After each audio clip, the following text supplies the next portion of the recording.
तो these are the examples of the common acids and their sources. ठीक है, यहाँ पे ये कॉमन एसिड्स दिए हुए हैं और ये इनके सोर्सेज हैं कि कहाँ कहाँ से वो एसिड हमने लिए हुए हैं। Acetic acid is obtained from vinegar, citric acid, citrus fruit such as lemon and orange, malic acid obtain from apple. ठीक है, और tartaric acid is obtain from tamarind and grape. Then lactic acid milk और curd से हम लेते हैं। Tannic acid कहाँ से लेते हैं? टी से। कार्बोनिक एसिड हम कहाँ से लेते हैं? कार्बोनेटेड ड्रिंक से। Then formic acids collected from the ant sting. ठीक है, जो चूंटियाँ होती हैं उनके जो स्टिंग होते हैं वहाँ से हम लेते हैं। Oxalic acid vitamin C spinach से लेते हैं, पालक से। अमाइनो एसिड जो हैं हम वो सिट्रस फ्रूट, आंवला और प्रोटीन से हम इसको लेते हैं। सो हमने डिस्कस कर लिया कि टाइप्स ऑफ एसिड्स कौन कौन सी हैं और उसको हमने कहाँ से लिया है। तो अब हम नेक्स्ट में आते हैं what are the properties of acids. ठीक है, ये पेज नंबर 43 पे है आपका। तो इसमें जो प्रॉपर्टीज़ हैं एसिड की वो हम डिस्कस करते हैं। नंबर 1 इज एसिड्स आर सोर इन टेस्ट, यानी कि जो एसिड का टेस्ट होता है वो खट्टा होता है। ठीक है, they turn blue litmus paper red, यानी कि अगर आपके पास लिटमस पेपर ब्लू कलर का है तो अगर हम उसको एसिड में डालें तो वो उसका कलर जो है चेंज होके रेड हो जाएगा। ठीक है, डीकलराइज फिनोल्फथलीन, अगर फिनोल्फथलीन को हम एसिड के अंदर डाल देते हैं तो वो कलरलेस हो जाता है। ठीक है, दे कैन कंडक्ट इलेक्ट्रिसिटी। ठीक है, यानी कि जो एसिड्स हैं उनके अंदर से इलेक्ट्रिसिटी पास थ्रू हो सकती है। They are corrosive in nature. ठीक है, यानी कि ये किसी भी चीज को उखाड़ सकते हैं। Then they can corrode the metals such as iron and aluminium, यानी कि अगर हम इसको किसी आयरन के डब्बे के अंदर रखेंगे तो वो उसको अंदर से खाना शुरू कर देगा। तो इसलिए हम जो ये एसिड्स हैं इसको कंटेनर्स के अंदर स्टोर नहीं कर सकते। ठीक है, देन वे मिनरल एसिड्स जो है वो स्किन को जो है वो बर्न कर देती है, यानी कि हमारी स्किन के अगर ऊपर मिनरल एसिड डल जाता है तो हमारी स्किन जो है वो जल जाती है। इसलिए हम लेबॉर्ट्रीज में भी जब इसको यूज़ कर रहे होते हैं तो क्या करते हैं कि बहुत ही एहतियात के साथ यूज़ करते हैं, ग्लव्स पहनते हैं, मास्क पहनते हैं, क्योंकि ये किसी भी चीज़ के साथ अगर इसका रिएक्शन भी हो जाए तो वो जला भी सकता है। ठीक है, they are soluble in water, जब ये वाटर में डिज़ोल्व हो जाते हैं तो वो सोल्यूशन जो है डाइल्यूट सोल्यूशन बना देते हैं और इस प्रोसेस के दौरान बहुत ज़्यादा हीट जो है वो बाहर निकलती है। इसलिए जब हम लैब्स में भी इसको पानी के अंदर भी अगर मिक्स करते हैं तो बहुत ज़्यादा हीट आती है जो कि हमें जला सकती है। इसलिए they should be handled carefully. ठीक है, then acids can react with metals, जब ये मेटल्स के साथ रिएक्ट करते हैं तो ये क्या बना देते हैं? Salt and hydrogen gas. For example iron जो है जब सल्फ्यूरिक एसिड के साथ रिएक्ट करेगा तो वो क्या बना देता है? Iron sulphate plus hydrogen gas बन गई। देन जिंक जब नाइट्रिक एसिड के साथ कंबाइन कर रहा है तो जिंक नाइट्रेट बना रहा है जो कि बेस होती है।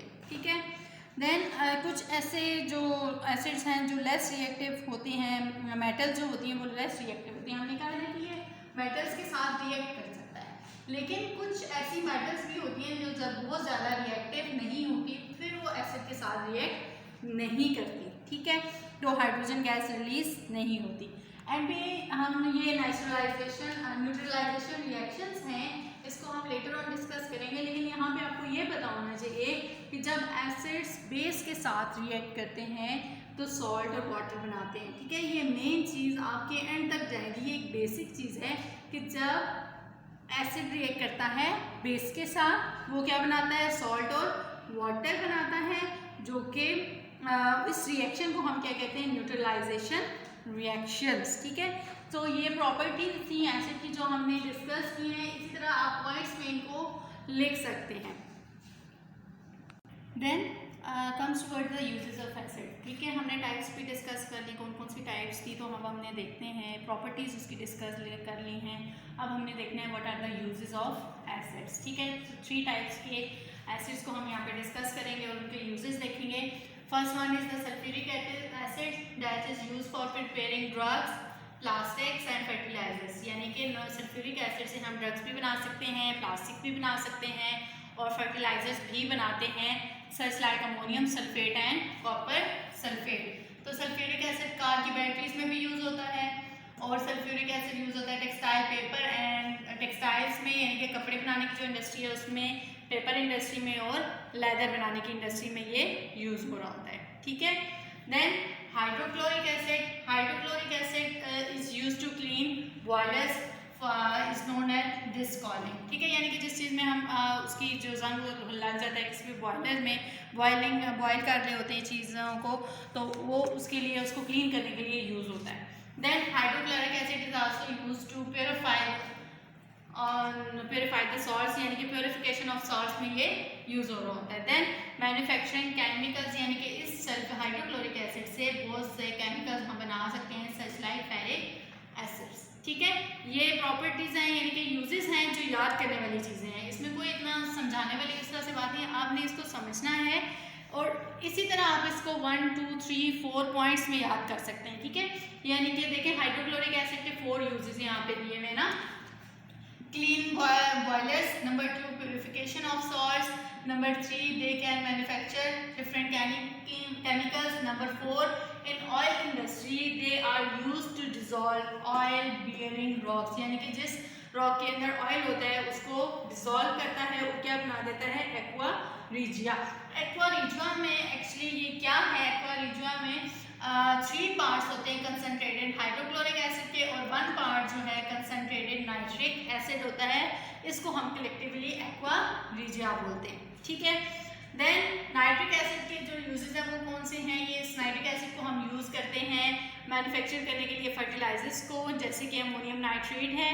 देन नाइट्रिक एसिड यूज़ होता है एक्सप्लोसिव बॉम्ब बनाने के लिए, जो कि जैसे कि TNT है, ट्राई नाइट्रोटोलीन एंड RDX है, रिसर्च डेवलप्ड एक्सप्लोसिव, यानी कि जो हम रिसर्च कर रहे होते हैं तो उससे हम एक्सप्लोसिव जो जैसे बॉम्ब वगैरह बनाते हैं, एटम्स और बॉम्ब्स वगैरह बनाते हैं, एक्सप्लोसिव यानी कि बनाने के लिए वो यूज़ करते हैं। Then nitric acid is use for the extraction of precious metals, यानी कि जो जैसे सोना है, चांदी है, सिल्वर और गोल्ड वगैरह जो अपने नेचुरल फॉर्म्स में होते हैं, हम कहते हैं ना कि सोने की कानें होती हैं और पहाड़ होते हैं, तो वो उसको एक्सट्रैक्ट करने के लिए भी नाइट्रिक एसिड को हम यूज़ करते हैं। Then nitric acid is also component of aqua regia, हमने पढ़ा है एक्वा रिजिया का 3 पार्ट जो है कंसनट्रेटेड हाइड्रोक्लोरिक एसिड होता है और 1 पार्ट जो है वो नाइट्रिक एसिड होता है, ठीक है। ये आपका यहाँ का लेक्चर आपका कंप्लीट होता है और पेज नंबर 44 पे नाउ यू नो आपने इस दफ़ा खुद कंप्लीट करना है, ठीक है, और मुझे पिक्चर भेजनी है। देन मैं आपको करेक्ट करके भेज दूँगी कि आपने इसमें कोई गलती की है या नहीं है। जितना आपको टॉपिक समझाया इसमें से आप उसको फिल करके कर सकते हैं, ठीक है। और इसमें से जो क्वेश्चंस हैं वो आपको असाइनमेंट में दे दिए गए हैं, वो आपने याद करने हैं, लिखने हैं और मुझे फीडबैक देना है। बच्चे अगर आपको कोई भी चीज़ समझ नहीं आए तो आप मुझसे पूछ सकते हैं। Okay, thank you so much, अल्लाह हाफ़िज़।